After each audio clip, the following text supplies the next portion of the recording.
Shall we start again? Ma'am lock कर लेना meeting. हाँ ठीक है, कर दिया उधर से। ओके, मैंने बोला अगम, वैभव,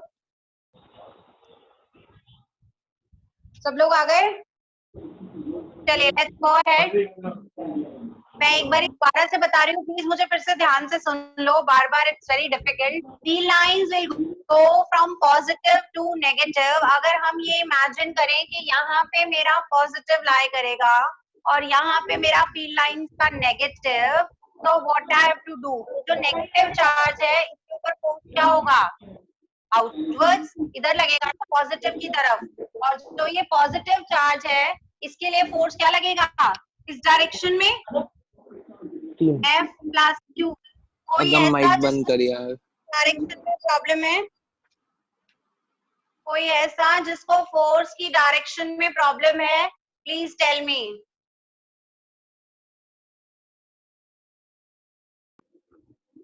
नहीं है मैम। यहाँ तक सबको समझ आता है? हाँ जी मैम। चलिए, so I have F minus Q and F plus Q। मेरे पास दो फोर्सेस हैं। एज यू कैन सी ये दोनों फोर्सेस क्या है? They are just like they are forming a couple, है ना? They are forming a couple. The two equal and opposite forces acting at a line of action. एक line of action पे दो opposite direction में forces लग रहे हैं. Net force तो क्या हो जाएगा? On the dipole, the net force will come out to be zero. ये बात समझ में आती है? Net force is zero on the dipole. Is it clear? While this force will give me the turning effect, that is torque. And what is the value of torque? Torque is force into perpendicular distance between the two forces. यही होता है ना torque? Torque को क्या लिखते थे? R cross F लिखा करते थे। परपेंडिकुलर डिस्टेंस और फोर्स। परपेंडिकुलर डिस्टेंस क्या है इन दो फोर्सेस के बीच का? What is the perpendicular distance? अगर ये ABC है तो this BC is the perpendicular distance. ये बात समझ में आती है यार? हाँ ना में जवाब दोगे तभी तो मुझे पता चलेगा हाँ समझ आ रहा है। एक और बार फिर से समझाना मैम, एक और बार समझाना। मैंने बोला दो फोर्सेस है माइनस Q और plus Q, net force will come out to be zero, है ना? माइनस Q और प्लस Q की वजह से जो नेट फोर्स होगा वो जीरो आएगा। लेकिन because this force is acting at two different points, line of action, वो बॉटल कैप खोलने वाला टर्निंग इफेक्ट का एग्जांपल प्लीज याद करिए। दो इक्वल एंड ऑपोजिट फोर्सेस है, एक लाइन ऑफ एक्शन पे लाई कर रहे हैं, सेम पॉइंट पे नहीं है, इसीलिए they will give me the turning effect. इनकी वजह से टर्निंग इफेक्ट होगा जिसको टॉर्क बोलेंगे, and torque is equal to force into perpendicular distance. अब ये जो दो फोर्सेस हैं इनके बीच का परपेंडिकुलर डिस्टेंस इज BC, क्योंकि this is not the perpendicular distance. Okay, so torque is equals to force into perpendicular distance, that is BC। What is force? Force को क्या लिख सकते हैं? Charge into electric field. F is equals to QE लिख सकते हैं। महर, F is equals to लिख सकते हैं। अच्छा Yes, ma'am. सो रहे हो तुम सारे के सारे। BC, what should I write down BC? क्या होता है BC? इसकी टर्म्स में अगर लिखे, ये मेरा परपेंडिकुलर है तो BC परपेंडिकुलर को क्या लिख सकते हैं? Let's write down BC over here. BC upon AB is sin theta. Perpendicular upon hypotenuse is sin theta. Can I write down? BC upon Yes, AB ma'am. is sin. So BC is equals to 2A sin theta. BC is equals to 2A sin theta. ये value यहाँ substitute कीजिए, 2A sin theta. Now once again Q into 2A is nothing but dipole moment P. So PE sin theta.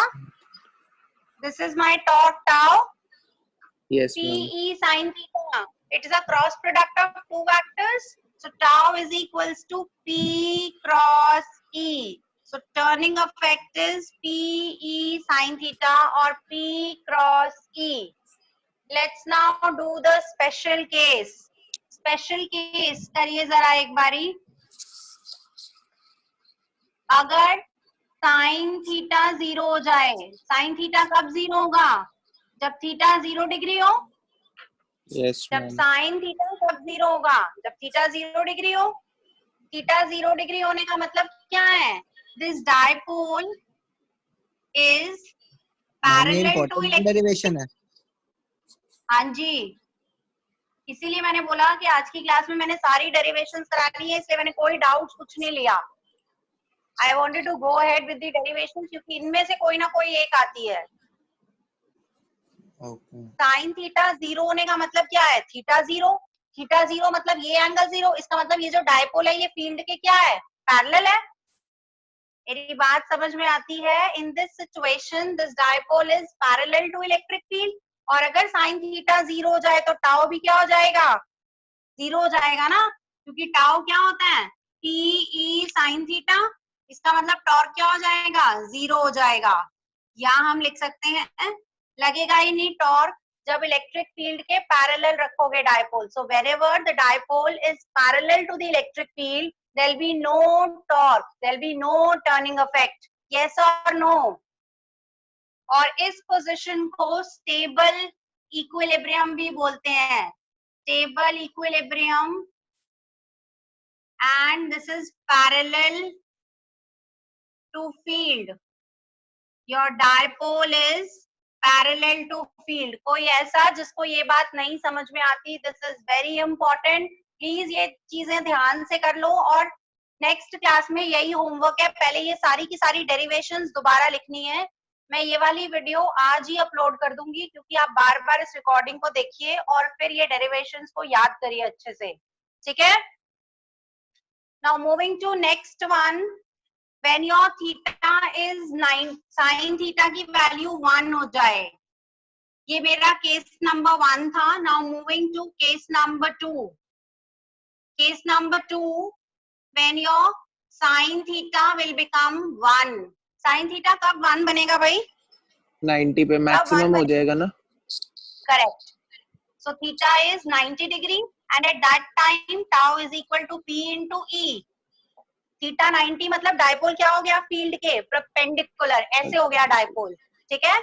So dipole is perpendicular to field और इस time पे maximum torque लगेगा. And torque क्या करेगा? जरा सा भी आप इसको मूव करोगे अपनी पोजीशन से, so it will try to come back to its equilibrium position या अपनी स्टेबल कॉन्फ़िगरेशन में आने की कोशिश करेगा.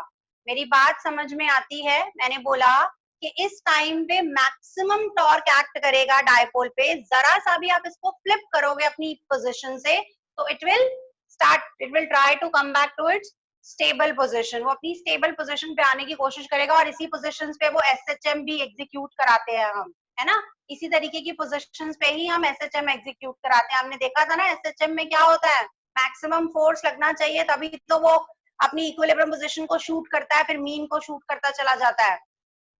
Now moving to case number 3. Case number 3, जब थीटा मेरा 180 डिग्री हो जाए थीटा.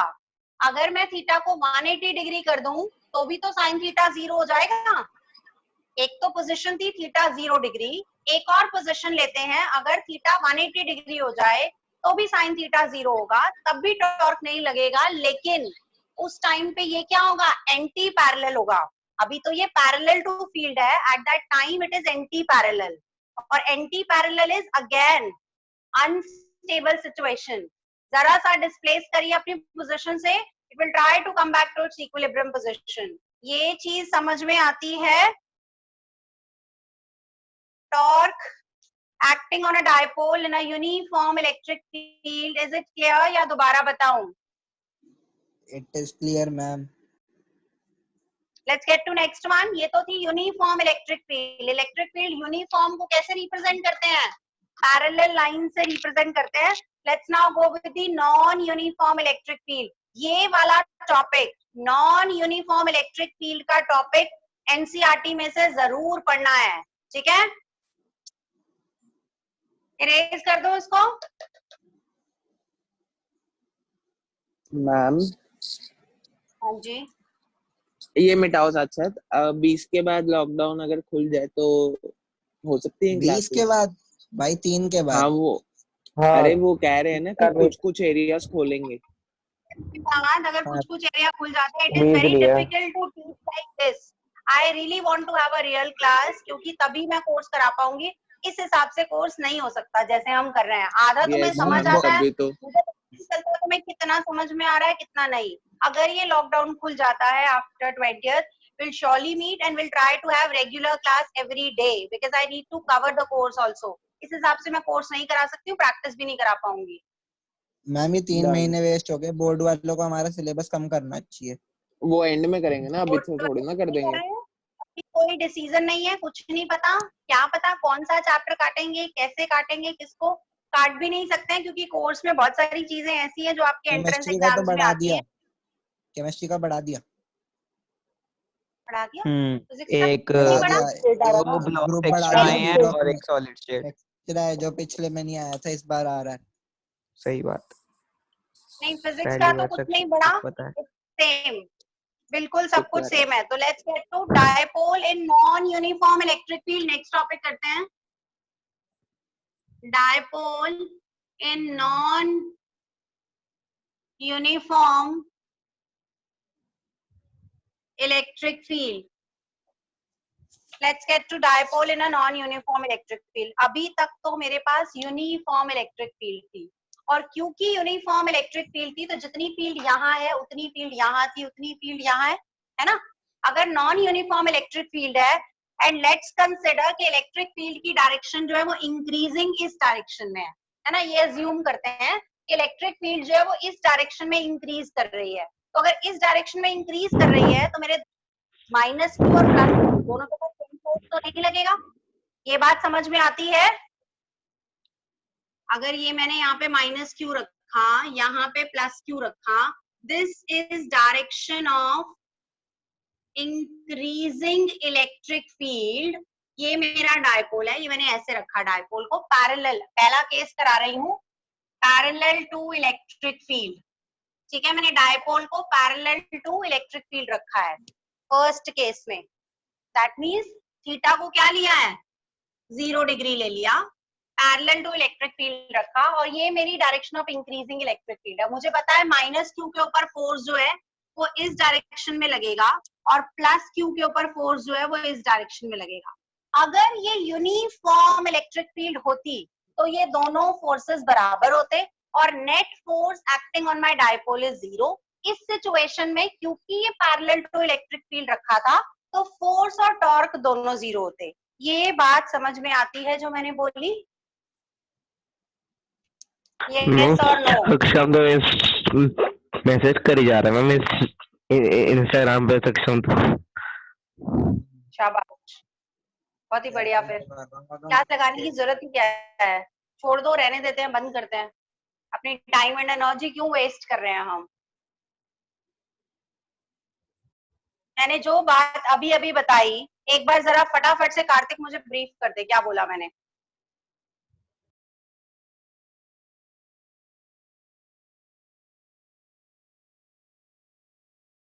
क्या हुआ? कहाँ गया तेरा माइक कार्तिक? अभी अभी जो बात मैंने बताई मुझे ब्रीफ करो जरा एक बारी। कार्तिक ब्रीफ करना मुझे, क्या बताया मैंने?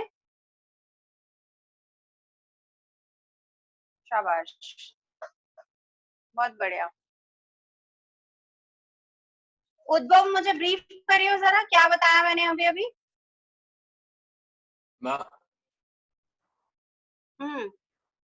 बोलो।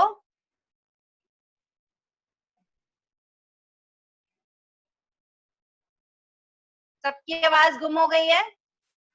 भव्या जरा बताना मुझे, ब्रीफ करना, क्या बताया मैंने अभी अभी?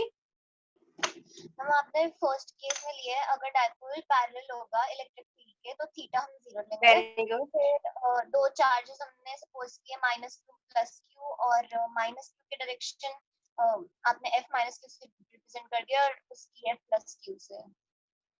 अच्छा, फिर बताया था फोर्स अगर इक्वल और ऑपोजिट डायरेक्शन में होगा तो कैंसिल आउट हो जाएंगे, और अगर नहीं होगा तो मैग्नीट्यूड का मैंने बोला कि अगर ये यूनिफॉर्म इलेक्ट्रिक फील्ड होती, अगर ये यूनिफॉर्म इलेक्ट्रिक फील्ड होती, तो मैं वो वाला केस बता रही थी, अगर ये यूनिफॉर्म इलेक्ट्रिक फील्ड होती तो ये दोनों फोर्सेस बराबर होते, क्योंकि फील्ड बराबर है, फोर्स जो है वो Q इंटू E के बराबर होता है। अब क्योंकि ये F जो है वो Q इंटू E के बराबर है, क्योंकि चार्ज भी सेम है और इलेक्ट्रिक फील्ड यूनिफॉर्म है, अगर यूनिफॉर्म होती, जो कि पिछले केस में थी, जो पिछली डेरिवेशन करी थी, यूनिफॉर्म इलेक्ट्रिक फील्ड होती, तो उस केस में इन दोनों के ऊपर फोर्सेस बराबर लगते and these two forces will cancel out each other. In this situation ना तो इसके ऊपर कोई फोर्स लगता, ना ही इसके ऊपर कोई टॉर्क लगता, यस और नो, ठीक है। लेकिन सिचुएशन क्या है, non uniform electric field. Non uniform electric field का मतलब क्या है कि ये फील्ड ऐसे बढ़ रही है, अगर इस डायरेक्शन में बढ़ रही है तो कौन सा फोर्स बड़ा होगा, माइनस क्यू या प्लस क्यू? मेहर, कौन सा फोर्स बड़ा होना चाहिए? Plus Q.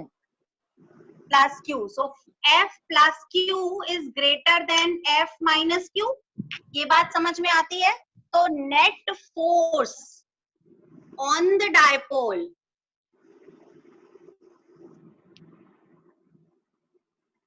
Is F plus Q minus F minus Q, और डायरेक्शन क्या होगी उसकी, ये वाली। नेट फोर्स जो लगेगा that the direction will be this, तो नेट फोर्स की डायरेक्शन क्या है, will be same as that of the direction of increasing electric field. So whenever a dipole is kept in a non-uniform electric field parallel to the field, then the direction of the force is direction of the increasing electric field. पहला case समझ में आता है। In this case we have taken theta 0 ताकि torque acting जो है वो 0 हो जाए, है ना। अगर मैं थीटा कुछ और लेती तो फिर उसके ऊपर दोनों चीजें लगती, फोर्स भी लगता और टॉर्क भी लगता। अभी मैंने पहला केस लिया ही ऐसा कि टॉर्क नहीं लगे। अब दूसरे केस में इसको एंटी पैरेलल रख के देखते हैं और फिर देखते हैं कि डायरेक्शन क्या आएगी, ठीक है। एक सेकंड ये प्लस क्यू बड़ा कैसे हुआ? मैं तीसरी बार ज्वाइन करा है। ये फील्ड क्या है, इंक्रीजिंग है, इस डायरेक्शन में बढ़ रही है, फोर्स होता है Q into charge into electric field. यहाँ पे फील्ड कम, यहाँ पे फील्ड ज्यादा, जहाँ पे फील्ड ज्यादा वहां पे फोर्स ज्यादा, तो ये प्लस क्यू क्या हो गया, बड़ा हो गया, माइनस क्यू क्या हो गया, छोटा हो गया। तो नेट फोर्स की डायरेक्शन ये वाली बड़ी हुई जिस डायरेक्शन में मेरी फील्ड बढ़ रही है। ये था case number 1। Let's now go to case number 2। बेटा ये छोटे छोटे टॉपिक्स हैं, 1 मार्कर्स के लिए बहुत इंपॉर्टेंट है।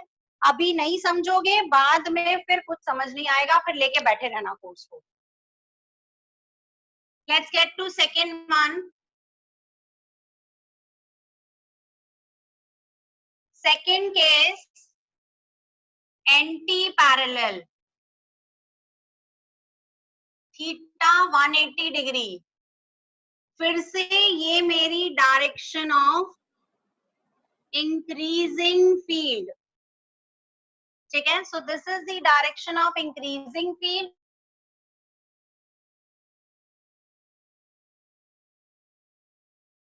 मेरा नेट गया है या मैम का? मैम का मैम का गया है। अच्छा फिर ठीक। मैम का गया है।